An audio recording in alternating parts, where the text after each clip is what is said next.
సంగారెడ్డి జిల్లా అమీన్పూర్ మున్సిపాలిటీలో ఎమ్మెల్యే గూడెం మహిపాల్ రెడ్డి పర్యటించారు. 12వ వార్డు శ్రీకృష్ణదేవరాయ కాలనీలో municipal vice chairman Nandaram Narasimhareddy తన సొంత నిధులతో ఏర్పాటు చేసిన సీసీ కెమెరాలను ప్రారంభించారు. ప్రభుత్వ ప్రాథమిక పాఠశాలలకు కంప్యూటర్ సెట్ను అందజేశారు. పోచమ్మ తల్లి దేవాలయ నిర్మాణానికి శంకుస్థాపన చేశారు. సాంకేతిక వ్యవస్థ రోజురోజుకి అభివృద్ధి చెందుతున్న తరుణంలో సీసీ కెమెరాల ఏర్పాటు అత్యంత అవసరమని తెలిపారు. శాంతి భద్రతల పరిరక్షణలో సీసీ కెమెరాలు కీలక పాత్ర పోషిస్తున్నాయని అన్నారు. దేవాలయాల అభివృద్ధికి ఎల్లప్పుడూ తమ సంపూర్ణ సహకారం ఉంటుందని అన్నారు.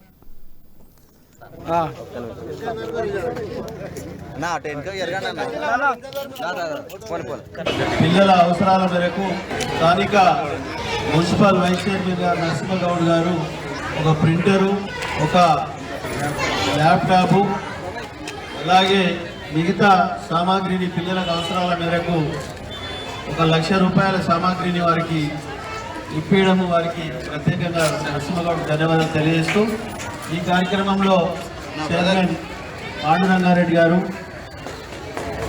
అమీన్పూర్ మున్సిపల్ కౌన్సిలర్లు పేరు పేరున ఈ పాఠశాలలో ఉపాధ్యాయులు, చిన్నారులు, పత్రికా సోదరులు